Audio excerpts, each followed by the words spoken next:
வாழ்க வையகம், வாழ்க வளமுடன், குரு வாழ்க, குருவே துணை. உலகெங்கிலும் உள்ள டிவைன் ஜோதிட நேயர்களுக்கு வாழ்த்துக்களும் வணக்கங்களையும் தெரிவித்துக் கொள்கிறேன். உலகெங்கில் உள்ள தமிழ் மக்களுக்கும் நன்றிகளையும் தெரிவித்துக் கொள்கிறேன். அனைவருக்கும் பொங்கல் நல்வாழ்த்து, தமிழர் திரு நல்வாழ்த்து, புத்தாண்டு 2026க்கான புத்தாண்டு நல்வாழ்த்துக்களையும் தெரிவித்துக் கொள்கிறேன். கடைசியாக நம்ம பார்க்கக்கூடிய ராசி மீன ராசி. இறுதியாக இந்த மீன ராசி இந்த வருடம் சனிப்பயிற்சி 6/3/2026 அன்னைக்கு சனி பயிற்சி ஆகுது. வாக்கிய பஞ்சாங்கப்படி மாசி மாதம் 22ஆம் தேதி வெள்ளிக்கிழமை பயிற்சி ஆகுது. இந்த 6/3/2026 அன்னைக்கு மீனராசிக்கு தான் போகுது. கும்பராசிலேருந்து பயிற்சி ஆகி புரட்டாதி 3ஆம் பாதத்தில், புரட்டாதி 4ஆம் பாதத்தில் மீனராசிக்கு தான் போகுது. இந்த புரட்டாதி நட்சத்திரத்தில் போய் மீனராசியில் சனி பயிற்சி அடைவங்களுக்கு இது வரைக்கும் 2.5 வருஷமாக இருந்து 7.5 சனியை அனுபவிச்சுட்டு இருந்தவங்க ஜென்ம சனியாக மாறுது. இந்த மீனராசியில் ஆல்ரெடி லக்கணத்துக்கு 12ல் ராகு, அதுமாதிரி மீனத்தில் ஜென்மத்தில் சனி போகுது. அடுத்தது லக்கணத்துக்கு மீனராசிக்கு 5ல் வர்ற ஏப்ரலுக்கு மேலே குரு பயிற்சி ஆகுது. ரொம்ப ஒரி பண்ணிக்கோன்னா மீனராசிக்காரவங்க ரொம்ப டிப்ரெஷனில் ரொம்ப பிரச்சனைகள்லாம் இல்லாமல் ரொம்ப ரிலாக்ஸாக வாழ போகிறவங்க மீனராசிக்காரவங்க தான். இந்த சனி பயிற்சியிலே ரிஷபம், மிதுனம், துலாம், மீனம் தான் நல்லா இருக்க போகிறாங்க.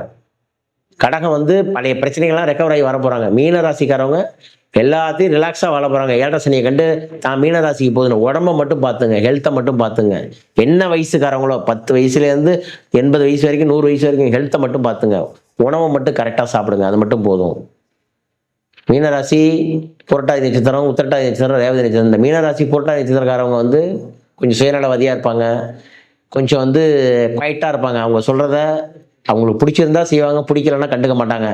ஏதோ சொல்கிறாங்க அப்படின்னு சொல்லின்னு.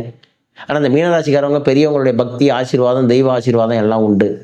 அதுமாதிரி இந்த மீனராசி உத்திரட்டாதி நட்சத்திரக்காரவங்க குடும்பத்துக்காக, குடும்ப சுமையை சுமந்தவங்க, அண்ணனுக்காக செஞ்சுட்டு, தம்பிக்காக செஞ்சுட்டு, அக்காக்காக செஞ்சுட்டு, குடும்ப பொறுப்பை எல்லாம் எடுத்துக்கிட்டவங்க எல்லாமே இந்த மீனராசி உத்திரட்டாதி நட்சத்திரக்காரவங்க தாங்கிறேன். மீனராசி ரேவதி நட்சத்திரக்காரவங்க இருக்காங்கன்னா ஏதோ ஒன்று வாழ்க்கையில் அவங்க இழந்தவங்க தான். மீனம் ரேவதியில் ஒரு ஜாதகம் பிறந்தாவே அவர் ஏதோ ஒன்று இழந்துட்டு நிற்கிறாருன்னு அர்த்தம். அவர் ஊழ்வினை கர்மாவில் அவர் முதல் நம்பர் 1 அவர் பாதிக்கப்படுறாரு. யார் ஒருத்தர் உத்திரட்டாதி நட்சத்திரத்தில் ஒரு குழந்தை பிறகுதான் அந்த குடும்பத்தில் வம்ச விருத்தி, அந்த குடும்பம் வளர்ச்சி அடையுதுன்னு அர்த்தங்கிறேன். உத்திரட்டாதி நட்சத்திரம்னா பசு, பசுமாடு, தானம்னு பேரு. அது மாதிரி யார் ஒருத்தர் மீனராசி ரேவதி நட்சத்திரத்தில் பிறக்கவங்களோ புண்ணியம், கடல், ஆத்மா இவங்களுக்கு எல்லாமே. ஆனால் இவங்களுக்கு வாரிசு கிடைக்காது, குழந்தை கிடைக்காது. சில பேருக்கு குழந்தை குட்டிகள்லாம் கணவன் மனைவி ஒற்றுமை இருக்காது, அண்ணன் தம்பி ஒற்றுமை இருக்காது, ஃபேமிலி அண்டர்ஸ்டாண்டிங் கிடைக்காது.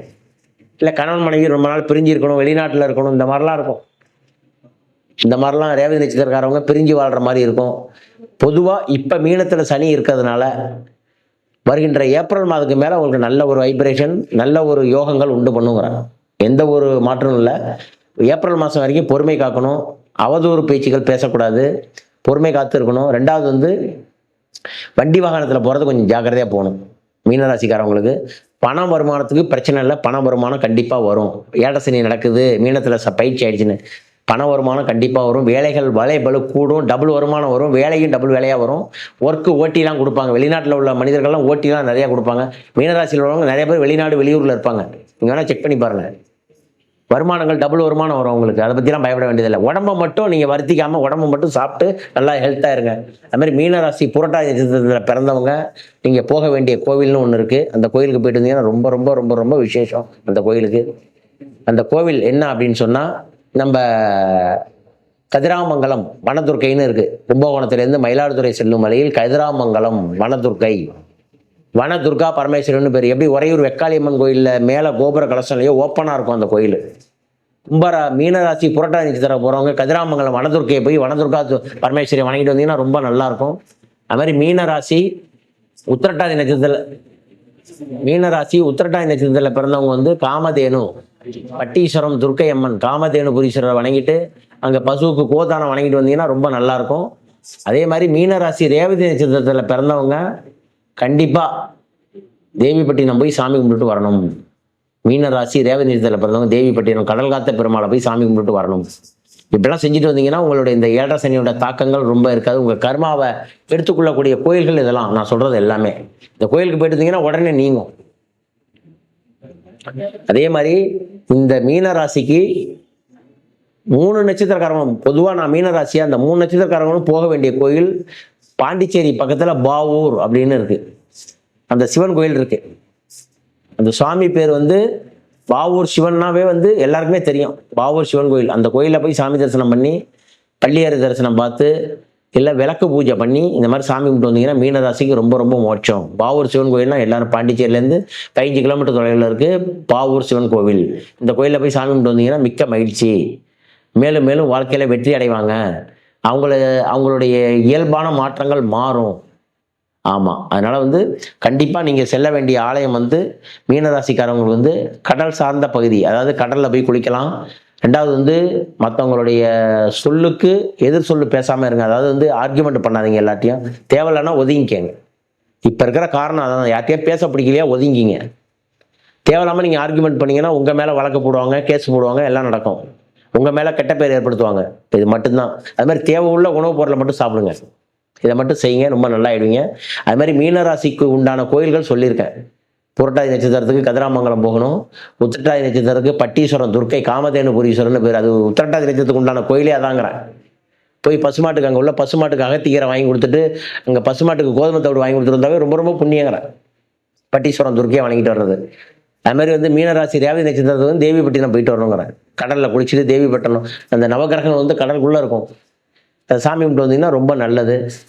யாராவது அண்ணன் இல்லை தம்பி இல்லை அப்படி இருக்காங்கன்னா அவங்களுக்கு வந்து அந்த விஷயத்தை, அண்ணன் இல்லை தம்பி இல்லை யாருக்காவது சகோதரன்னா சகோதரன் மாதிரி இருக்கவங்களுக்கு உதவி பண்ணிங்கன்னா இன்னும் ரொம்ப நல்லாயிருக்கும். இந்த வருஷங்கள் வந்து 2026 ஏப்ரல் மாதம் வரைக்கும் நீங்கள் பொறுமை காக்கணும், ரொம்ப அமைதி காக்கணும்.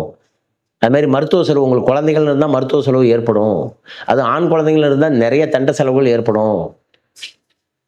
அதனால் ரொம்ப ஜாக்கிரதையாக இருக்கணும். மீனராசி ரேவதி நட்சத்திரக்காரங்களும் மீனராசி உத்திரட்டாதி நட்சத்திரக்காரங்களுக்கும் மருத்துவ செலவு, குழந்தைகளுக்கு ஆப்ரேஷன் நடக்கும், குழந்தைகளுக்கு மருத்துவ செலவு ஏற்படும். குழந்தைங்களை டேக் கேராக பண்ணணும். குழந்தைங்க வண்டியிலேருந்து கீழே விழுந்துருவாங்க, மாடியிலேருந்து கீழே விழுந்துருவாங்க, டேக் கேராக வச்சுக்கணும். இதுதான் அந்த மீனராசிக்கு உண்டான பலன். ஸோ கண்டிப்பாக இந்த கோயிலுக்கு போயிட்டு வாங்க. நான் சொன்ன கோயிலுக்கு உலகெங்கிலும் உள்ள திவ்யன் ஜோதிட நேயர்களுக்கும் உலகெங்கிலும் உள்ள தமிழ் நெஞ்சங்களுக்கும் என்றும் இந்த கோவிலுக்கு சென்று மீனராசிக்காரர்கள் பலன் மீனராசிகள் வணங்கி இந்த கோயிலுக்கு சென்று தன்னுடைய கர்மா நீங்க இந்த கோயிலுக்கு சென்று வழிபாடு செஞ்சு வருமாறு கேட்டுக்கொள்கிறோம். ஸோ மிக்க மகிழ்ச்சி சார். வாழ்த்துக்கள் நண்பர்களே, வாழ்த்துக்கள். மீனராசி என்பர்கள் வல்லா வளமும் பெற்று வாழ்வில் முன்னேற இந்த ஆலயங்களுக்கு சென்று வழிபாடு செய்து வருமாறு கேட்டுக்கொள்கிறோம். மிக்க மகிழ்ச்சி சார், வாழ்த்துக்கள்.